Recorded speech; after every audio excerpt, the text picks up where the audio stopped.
the business world, one has to choose between three types: a sole proprietorship, a partnership, or a corporation. The first one is simple. You are on your own and you have all the rights to the business. The second is not. You have your partners with you from decision making up to the profit sharing. The latter is a much more complicated type. The rights and properties are divided according to how much stock a holder owns. To better understand this, let us enter the world of investments.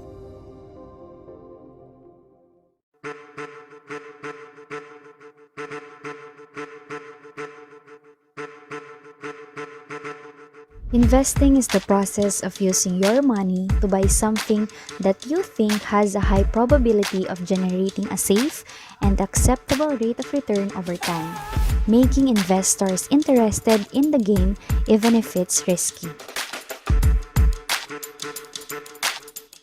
And if you don't know, the best investments tend to be so-called productive assets.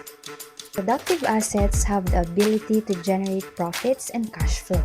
Examples are bonds, real estate, and our topic for today, stocks. So you're probably wondering why there are people who invest their money through stocks, or probably why there are businessmen who succeed in their fields through investing. Here's a concise and simple presentation to further understand how stocks are being used in the business world. For instance, a lemonade stand. Let us imagine Jane being the owner of this lemonade stand. For this business to survive, she needs to think bigger. So, she tried to get a loan, but the bank refused and investors weren't buying. After all these discouraging events, Jane does not give up. She believes that she has another option. It is the initial public offering, also called an IPO. Through this, anyone can be a potential investor. Anyone can invest a certain amount to own a small part or share of the business. Fortunately, Jane sells a bunch of shares and be able to grow her lemonade stand. With the amount she's earning, some of it can be used for business expansion and for product development. She can also give back to her investors through dividends. It is unnecessary, but it does help to induce investors to buy her stock, like what happened to Sam.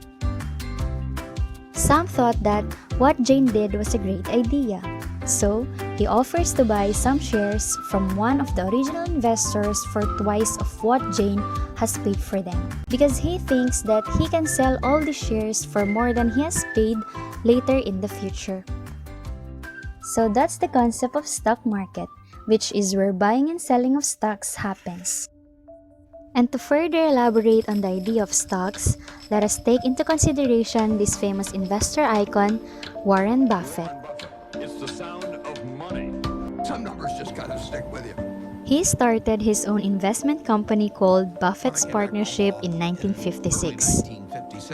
I had no idea what I was going to do. But a few months after I came back, some members of the family said, what should we do with our money? And I said, well, I'm not going back in the business of selling stocks, but if you would like to join me in a partnership, I said, I'll be glad to do it. So within a couple of months after coming back, I set up the first partnership. In 1962, he invested in Berkshire Hathaway and became the company's largest shareholder within a year. And as they closed the mills, it would free up some capital, and then they would repurchase shares. So I bought some stock with the idea that there would be another tender offer at some point, and we would sell the stock at a modest profit. And at one point, the management asked me at what price we would tender our stock, and I said $11.50. And the tender offer came out a few months later, and it was at $11.03, which is an eighth of a point cheaper. And that made me very mad. So I just started buying more stock. I just felt that I'd been double-crossed by the management, and in May of 1965, but bought enough so we controlled the company, and we changed the management.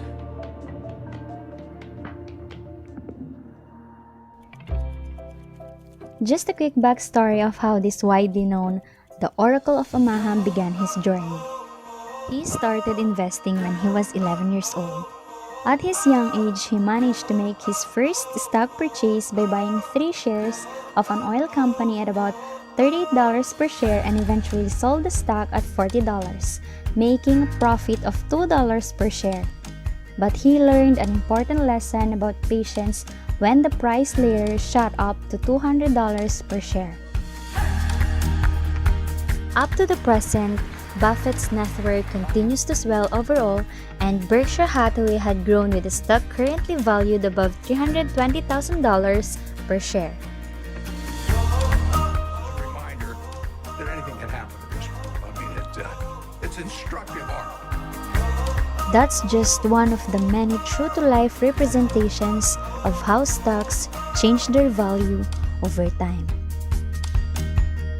And that's what we call stock valuation. Stock valuation is used by the investors to see how much value does the stock holds. And the reason for stock valuation, it is used to predict the future price or potential market prices so that investors can time their sales or purchase of investments.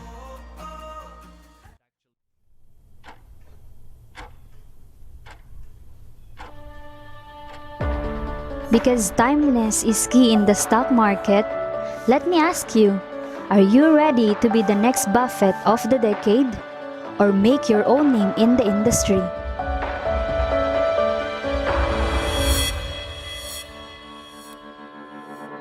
This is just a glimpse of a more complex world that you're trying to enter.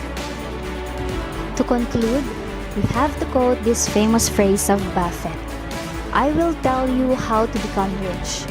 Close the doors, be fearful when others are greedy, and be greedy when others are fearful.